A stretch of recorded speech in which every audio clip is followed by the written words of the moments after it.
Do you know what? Actually, there's one thing I wanted to mention before we even begin. We should probably point out there might be a couple of little festive swear words in this episode. Specifically festive swear words. Yeah, very festive swear words. So if you are like, settling down to listen to these lovely stories with your kids, all wholesome round the fireside. You have such a romantic view of the world, don't you? I do, yeah. You might want to wait until the kids have gone to bed. Yeah. If we'd have thought about it, we'd have gone through it all and bleeped them all out with the word fork. Yeah. Just every time that would it have came been up. nice. Yeah. Just a fork. Yeah. There are quite a lot of F words in this, actually, aren't there? You're right. Half of them are fork, but yeah. Yeah.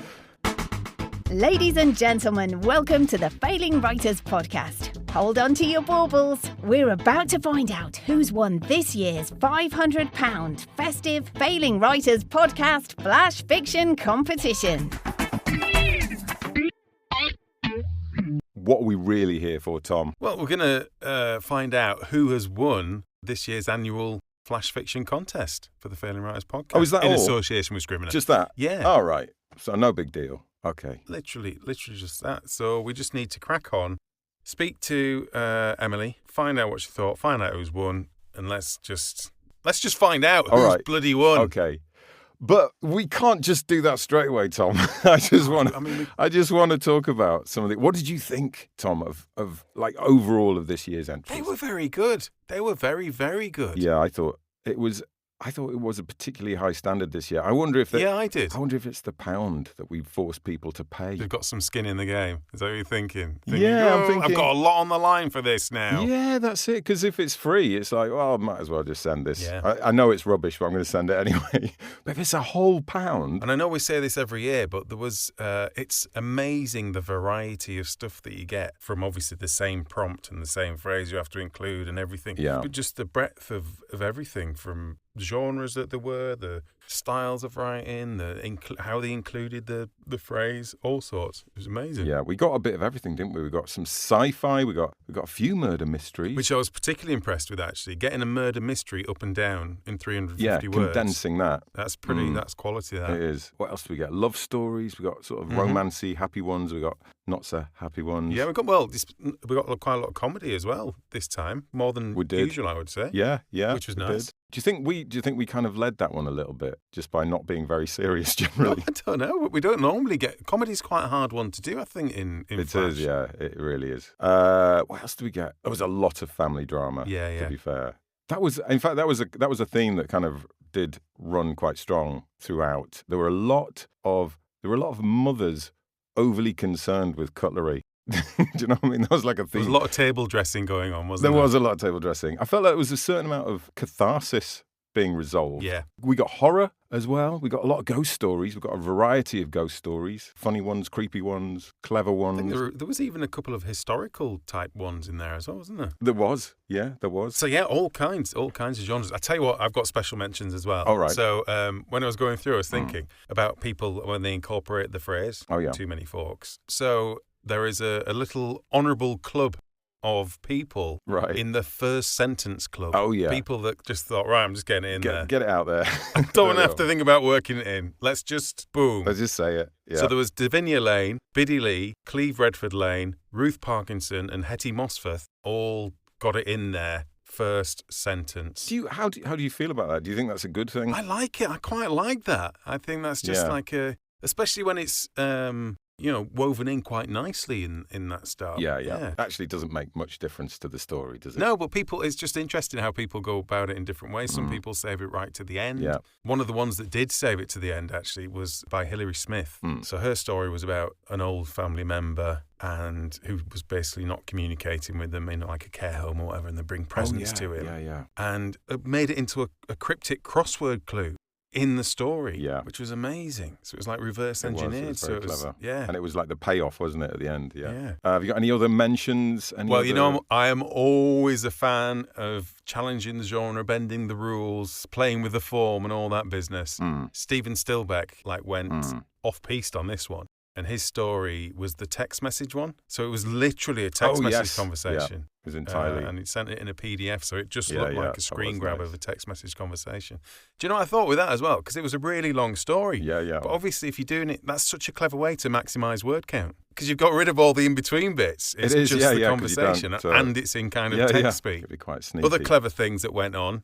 Dave McGrath.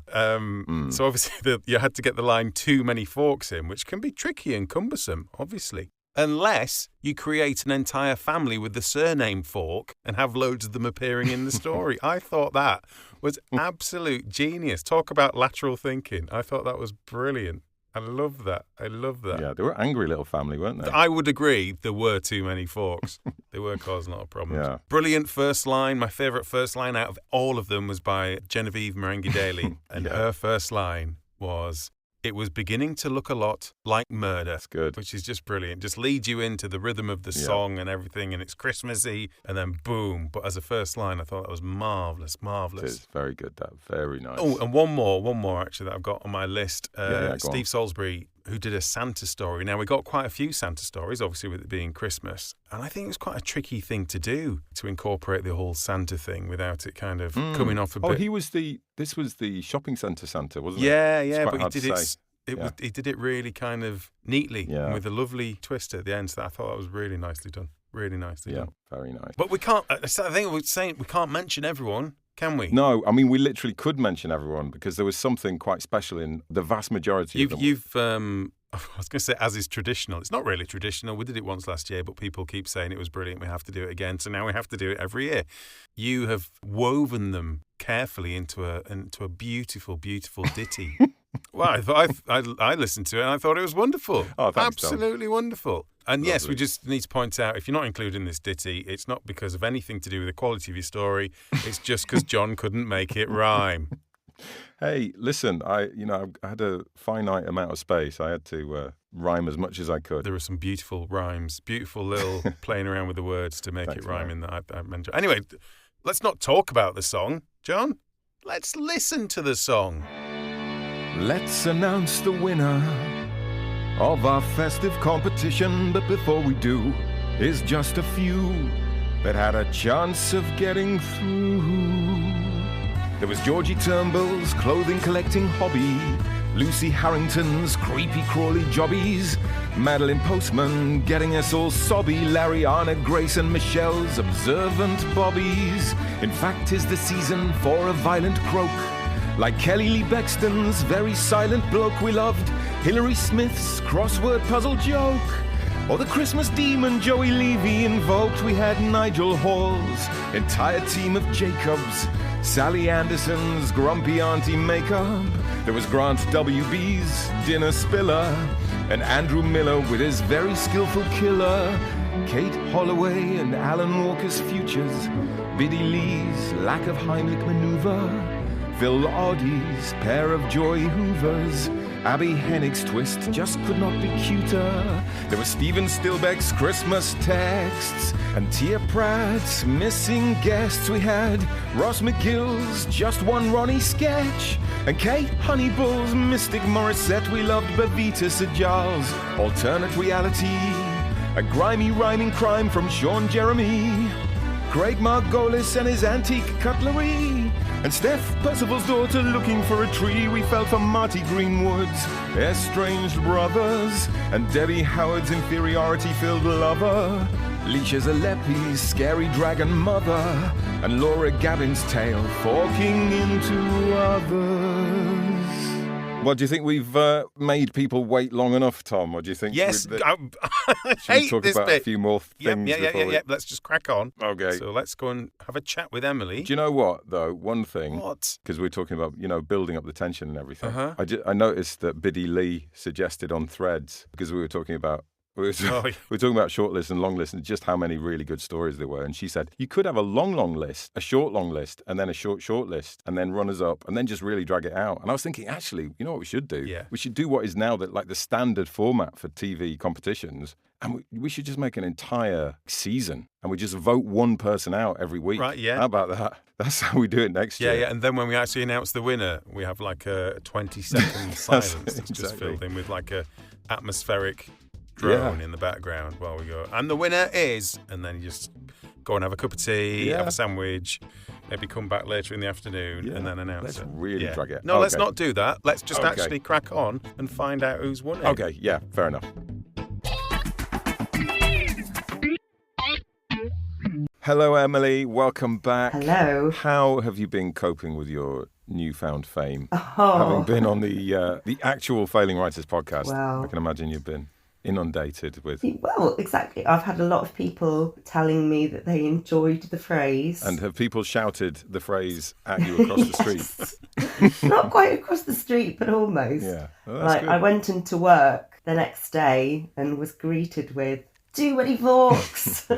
You should have made it, "Emily, you're great." Yeah, thinking about it, that would have been better. that would have been a good way to do it, wouldn't it? Yeah, I should have said something really, really nice about my... I always hate this bit. I just want to know who's won. I know, everyone wants to know that. Nobody wants to hear us chatting on. But we're going to do a little bit of that anyway, because I've got a question for you. I'm really intrigued.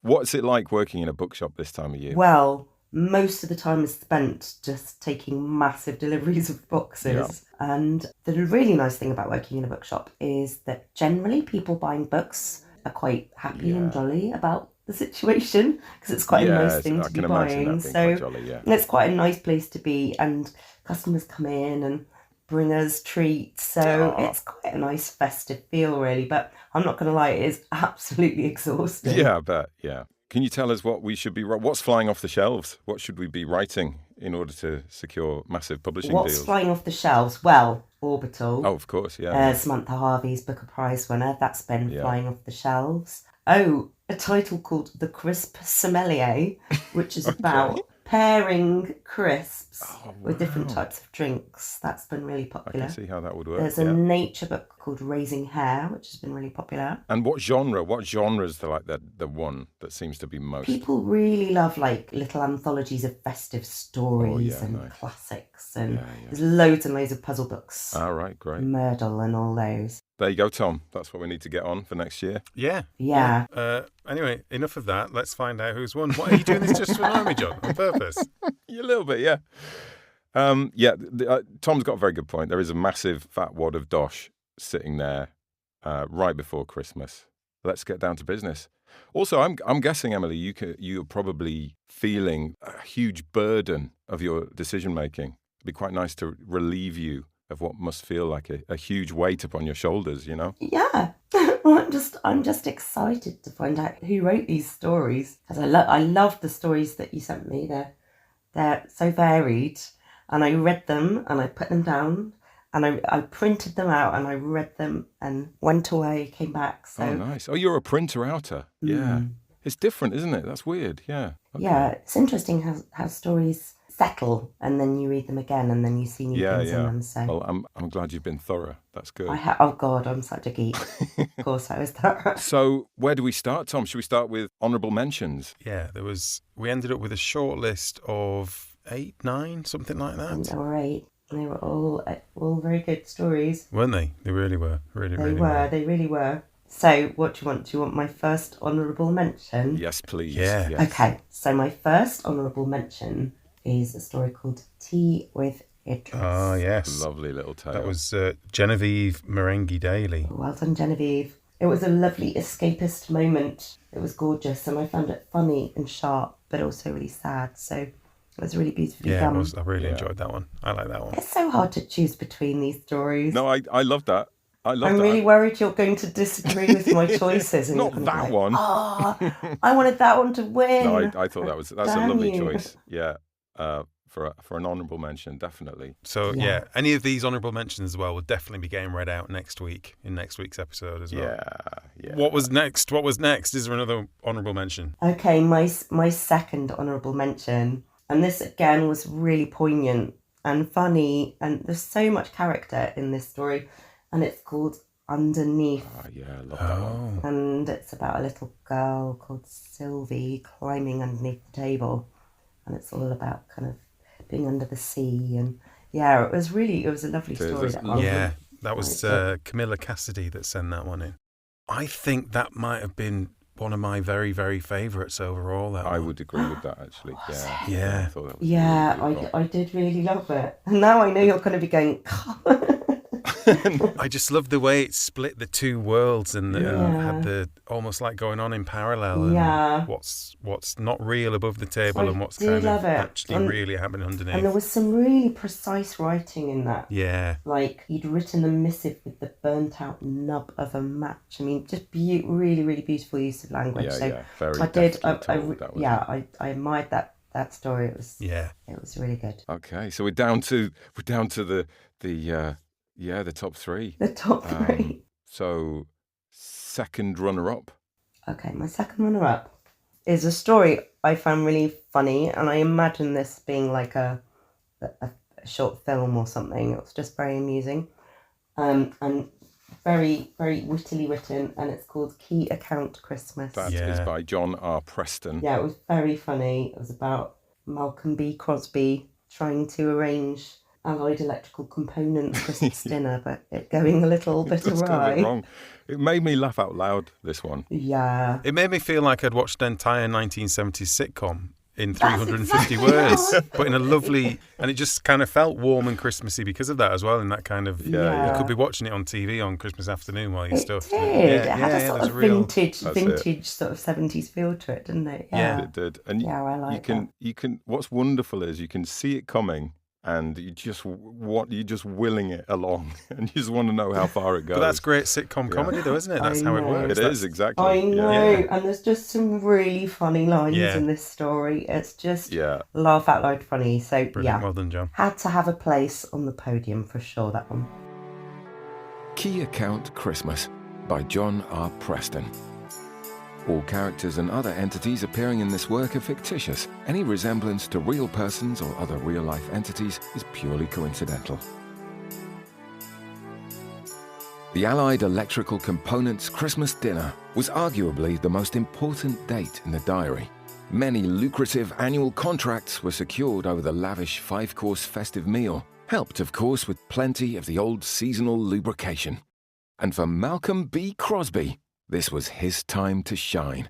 He'd been overjoyed when Alan Liddell, who normally organised the bash, had gone down with a particularly nasty illness, leaving the path clear to step in and steal the glory.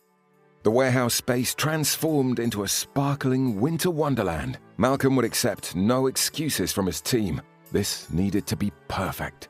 He didn't care one jot for their complaints that they had to wear elf costumes. If he was dressing as Santa for the night, surely they could don some pointy fucking ears. Who's doing the table settings?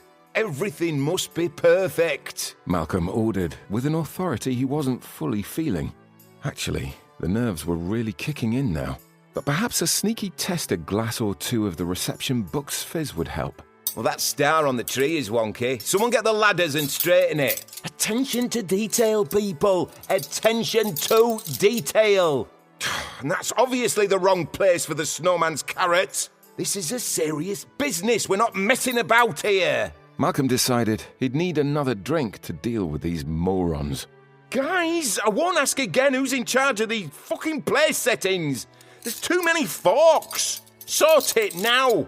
And pass me a bottle of that red. I need to check it's not corked. 8:30 p.m. and all the important clients had arrived. Gents in their black tie and the wives resplendent in their festive finery, listening to the managing director of Allied Electrical Components as he opened festivities with his traditional speech. And that's one component I did not want to find in my wife's handbag. It was right at that moment Santa lurched out from the gents, bottle of wine in each hand, hat askew, beard stained with what most definitely looked and smelled like red wine vomit, and ended Malcolm's career hopes by exclaiming to the gathered great and good, Merry Christmas, you filthy fucking animals! Oh, we're down to the top two. Oh, I know. I don't even know what you're going to pick now because... No, I have no idea. No, because because your favourites have gone, have they? From what's left, from what I know is on the shortlist, it's like, well... Okay, so first runner-up. The other runner-up, which is excellent, is In Which Kai Stages a Christmas Coup. Oh, I thought that is might really be a lovely winner. one. That was by James Montgomery. Oh, my goodness. I love James Montgomery's writing. Oh, that's good. I thought that was going another way. I always think when we get So a judge close. on this, and we do it obviously anonymously, that someone's going to go, oh, no, not them. I hate them. Oh, no, I didn't pick one of theirs, did I? Oh, no. But no, that's good. Oh, Obviously, you're a fan. James, it's such a stunning story. I knew it was like gold when I read this. It's so beautifully written. It is. It's great, isn't It's it? just it's like a breathless piece, and it's got layers and characters, and I love the kind of the warm, glowy last line that it builds to.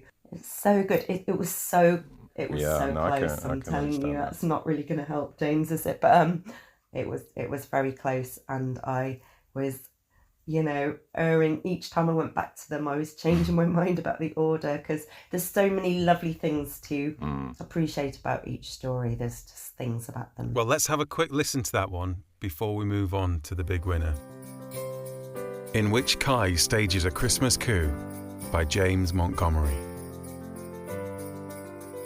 Leonard practically spits his dentures out at the sight. His great-grandson, adorned in brown tights, pink marigolds on his feet, a cardboard beak tied with elastic about his face, gobbling and clucking and hurling a fistful of feathers into the air before sitting opposite, and Kai's mother announces, surprise, they'll be having a nut roast this year, placing the charred dish directly under Leonard's nose, who frantically appeals to the others with wild eyes, but most are full-blown belly-laughing. Even Uncle Kevin's face is dashed with something like a grin, and little Lily is shaking a cracker at Nana Joan, and the twins are ripping tissue paper crowns upon their heads, and the rest are too distracted by shiny new gizmo gadgets to care. And Leonard wants nothing more than to give Kai, this poultry partisan, this turkey terrorist, a good clip round the ear. How dare he deny Leonard of his traditional Yuletide dinner? He's 10, only 10 for Christ's sake, and he hisses this at Kai's mother as she squeezes past. You give in too easily, it's not right. A boy that age, caring too much, always giving too many forks, Leonard. That's right, always too many forks, never enough knives.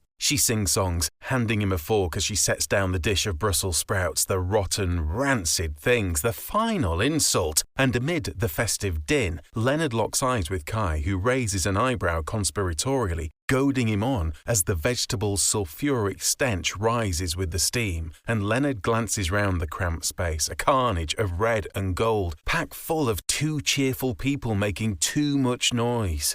Save for the sharp tongue of his sweet Betty, finally gone. And he recalls his late wife's fondness for the sprout's acquired taste, and begrudgingly leans forward to jab one with his fork. And Kai reaches across to do the same, and before Leonard has had the chance to force it down, his great-grandson raises his and nods.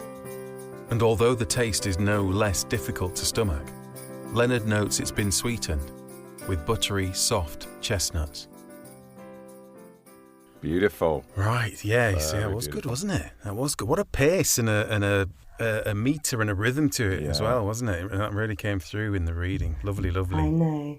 His story, Diamonds in the Earth, is one of my favourite stories, actually. Okay. It's his Bath Flash Fiction Award story. I highly recommend We'll reading have a it. little look at that. So, yeah. So, Emily, don't tell us what it is, but tell us why you have picked the next story as the overall winner. I picked the next story because it just stood out for me.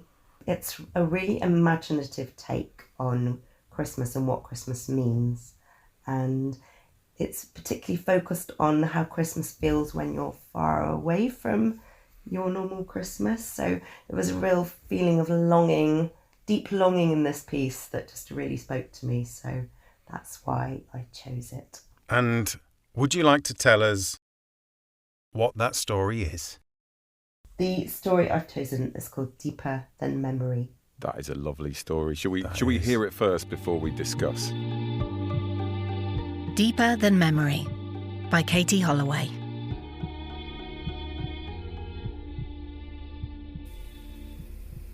Is this house or home, Mummy? She asks. Her eyes are still toddler large, but her face is starting to lose that risen dough softness now. That's a house, sweetie. The colourful plastic bricks are the same here, garish and without nuance. She tipped the cellophane bag straight onto the floor to get to work. Shredded Christmas paper still surrounding her like a nest. She'd done a good job, though. having finished her construction, whilst I was still pushing my pigs-in-blanket-flavoured meal around its container.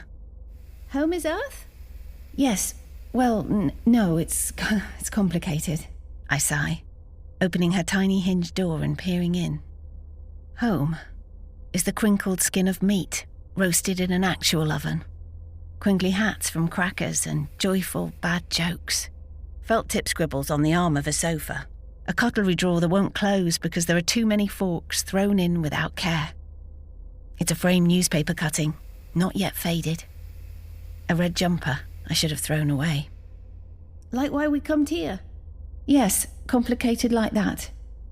Like still expecting to feel his body curled beside me each morning.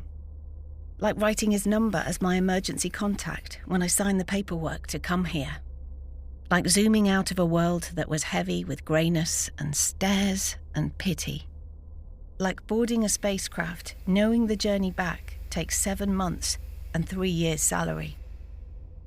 Inside her just-built house is the same smooth acrylic as our own living hive, with the round windows and the oxygen pump she's become accustomed to. The shape, though, is square, like an earth house. And I wonder if she remembers, or if there's something inside her deeper than memory. Sitting round the tiny table are 3 figures. One wears a red jumper.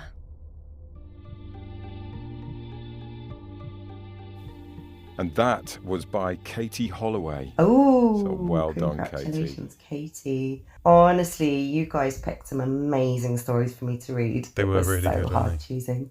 But no, what I really loved with that story is the use of imagery. So you've got the Lego and you've got the red jumper and the red jumper returns. And it's really tight. It's really beautifully crafted.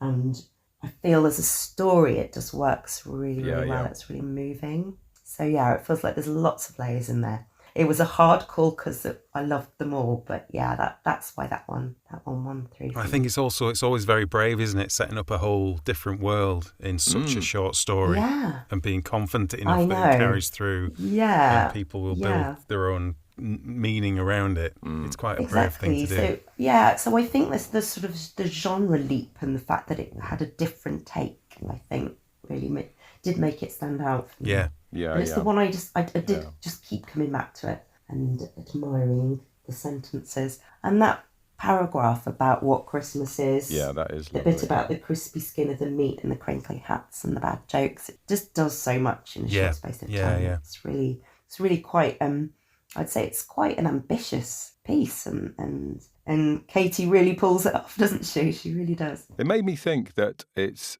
a great way of getting you to really think about the root of something. Like this is a story about home, isn't it? Sort of an exploration of what home means to people. And a really good way of getting to the nub of something is to remove it completely. Yeah. So that you have no choice but to examine the big hole that it leaves behind. That's a great way of looking at it. Definitely, that's a really nice one. I like that. That's actually a lovely way of getting to something is to make it go away. That's philosophical. And I think, we were talking earlier about, the books that have been popular at Christmas, and one of them is Orbital, which of course is about astronauts and cosmonauts on the International Space Station, and, just the sense that it's a love letter to Earth, and you fall more in love with Earth by being far away from it. That's kind of that same sort of thing, isn't it? With its own unique spin. And I love those perfectly chosen details. And it's that fact that there's no big reason to miss it in that list of details.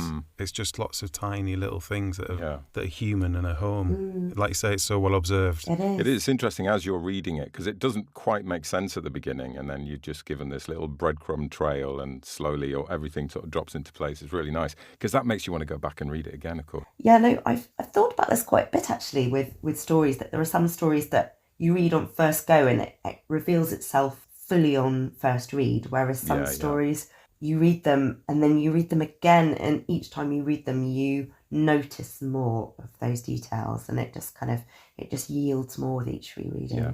This was definitely one of them, Yeah, definitely. And the phrase "too many forks" was woven in without, you wouldn't even notice it was there. You have to go and check and go, did she get the phrase in? I know. Oh yeah, we skipped over that, didn't we? Yeah. I have to say, the way it was used in the story Tea with Idris was brilliant because Idris Elba is like giving her a cake fork, which I absolutely loved. I loved that kind of scene. And I also loved the slightly naughty version of it in Key Account Christmas, where forks is a word that's used in place of another word, shall we say? Yeah. And I thought that was funny. That made me laugh. Fantastic. Well, there you go, Katie. Haven't you done well? You've got well done, Katie. £500 flying towards you. So there we go. We finally got round to actually announcing who won, which is my favourite bit. Tell you what we haven't done, Tom. What's that? We haven't mentioned the shortlist. What stories we sent to Emily in the first place for her to pick from. Yes, that'd be nice for them to hear now, to realise they've just missed. They've listened to that bit and thought, oh, well, I was never in it. That's fine. That's it, exactly. This is a good time to do it, really, Let's make them realise they just missed out on the £500. So who have we got on the shortlist, So John? the whole shortlist, including the winners, were Rachel Dunlop from the UK with her lovely piece, Bridging. We had, as already mentioned, Camilla Cassidy with Underneath. John R. Preston, as we know, with Key Account Christmas. Katie Holloway, the winner, with Deeper Than Memory. Rebecca Latham, Not Even a Mouse. James Montgomery, we know, In Which Kai Staged a Christmas Coup. Genevieve Merengue Daly, we know, Tea with Idris. And finally, Debbie Howard, Start from the Outside and Work Your Way In. That was the 8 that made their way through to the final list.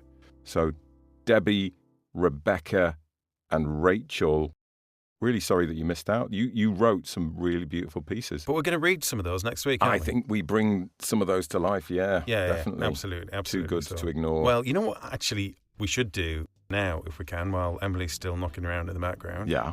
Why don't we see if we can get hold of Katie, the winner, right now, and have a... That would be really good, wouldn't it? Have a little chat. Yeah, let's do that. Hey, Katie Holloway, how are you? Yeah, I'm all right. Thanks. Good. I suspect you've probably already figured it out, so let's not drag this out any further than we need to. You've actually won the full £500. Oh, wowzers. Thanks to Scrivener. Oh, thanks so much. That's amazing. I thought I wouldn't find out till the podcast. No, well, we thought we'd do it slightly differently this year. We thought if we keep mixing it up, then people will never quite know. Keep people guessing. Keep them guessing. Exactly. I mean, it's just bad planning, in essence. But from the outside, it looks like we're mixing it up. That's what we call it. But it does keep people on the toes. But no, we loved your story. Thanks and more so importantly, much. Emily loved your story, which was the important thing. I did love your story, Katie. It's really nice to be able to hear you and to say well done, because I loved your story. Oh, thank you so much. I mean, honestly, it was a really strong shortlist. They were all really good. And I kept reading and reading and reading them. And on yours at the top, I wrote, I think this might be my favourite. And it stayed my favourite. So, yeah. Oh, that means a lot. Loved Thank you. it. I had the joy of attending one of your workshops about a year ago, and I loved it. And I thought, Emily's judging us. I would love for her to read one of my stories. And you loved it. Oh my God, girls, get a room. Come on, you two. This is unbearable. Please.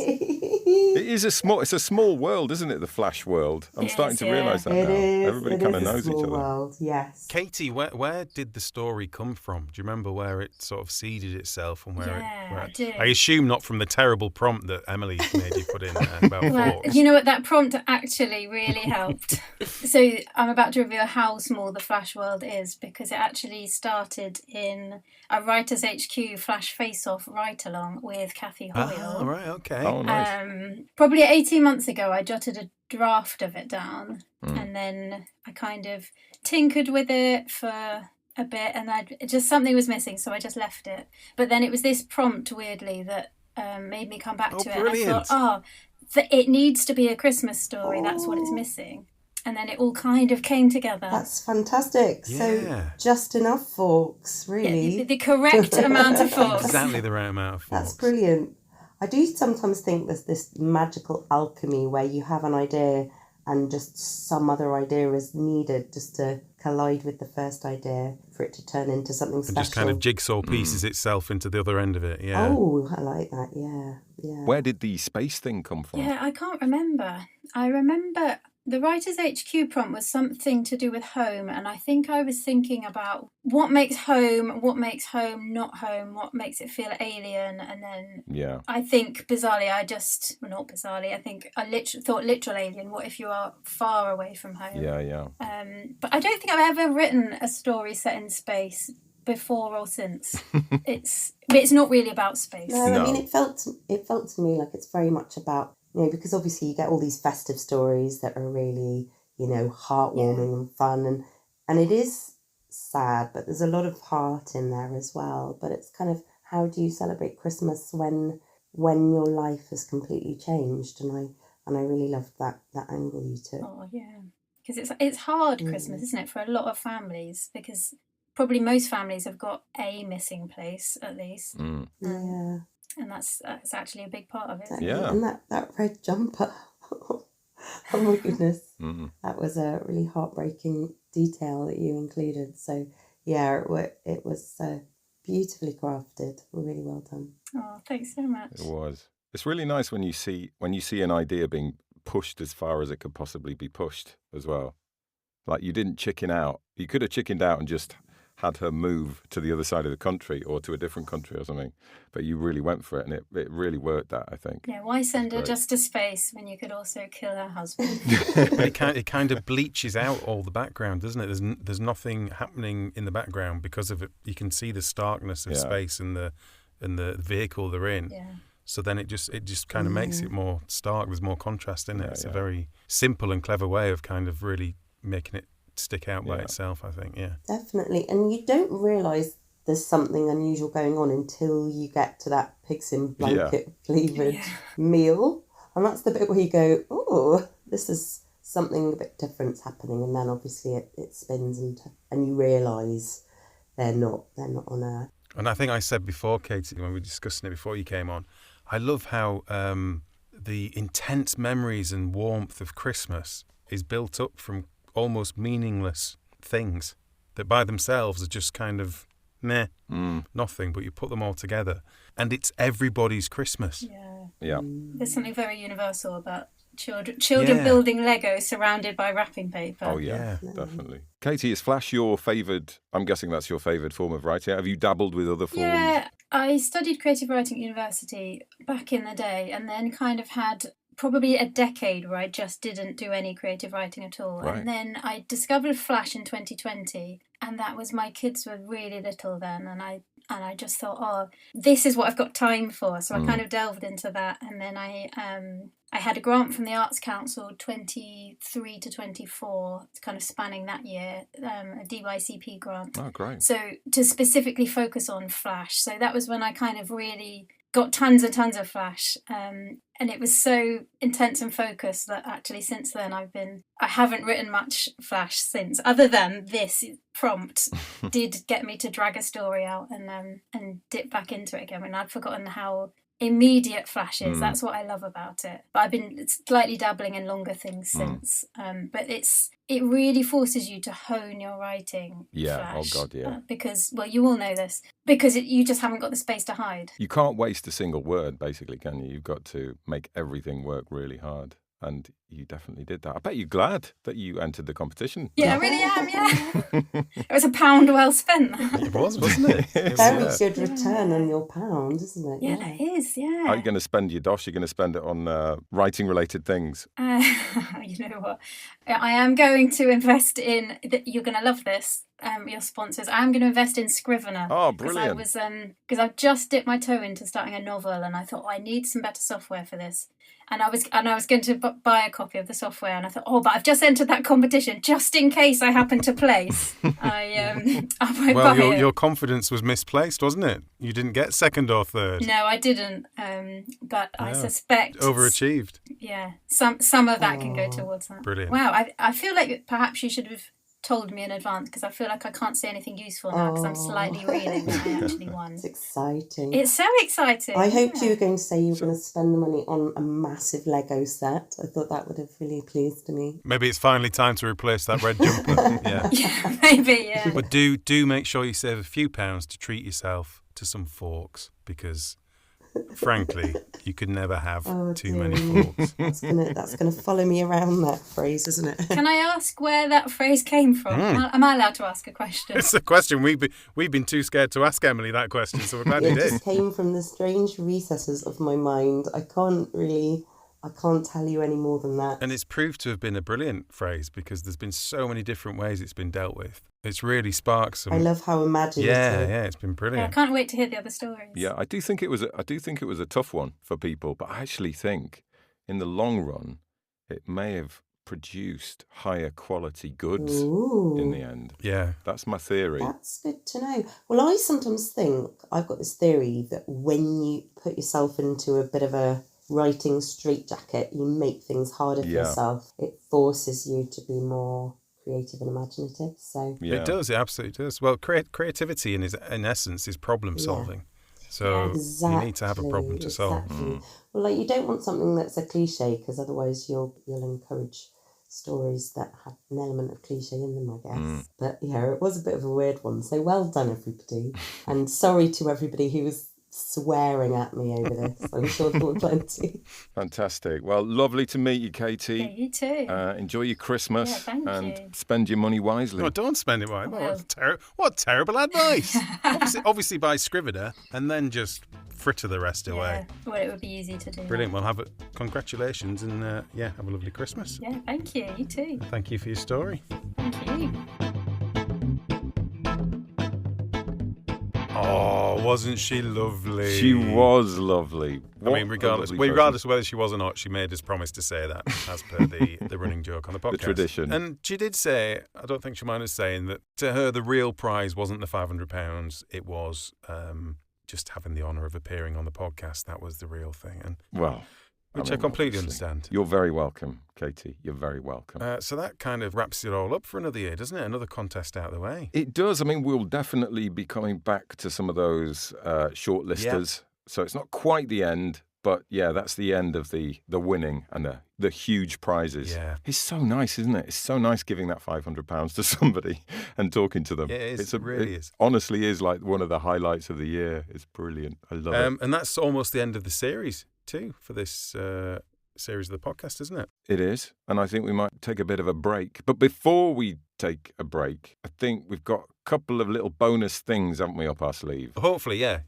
So we've got the shortlisted stories next week and then maybe a bit of a silly end of season thing, different episode after that. But yeah, and then we'll be just taking a bit of time off and obviously getting loads of writing. Loads and loads of writing. You are going to say that. I mean, that's what I wondered what you were going to say. Yeah. Well, what more is there to say? But thank you for listening. Yeah. We massively appreciate it. And also another huge thanks to Scrivener for sponsoring the contest again. Absolutely, yeah. Yeah, I really appreciate that from them. Bloody heroes. So do remember to check out literatureandlatte.com and you can have a look yourself at the amazing bit of kit that Scrivener is. Lovely. Okay, and don't forget to tell all your writerly friends about the podcast as well. That would be nice. They might enjoy it. Do you know what I mean? They might. You don't know they won't. Yeah. Do you? So, see you next week. See ya. Bye. Hello. Hello. Where's everybody gone?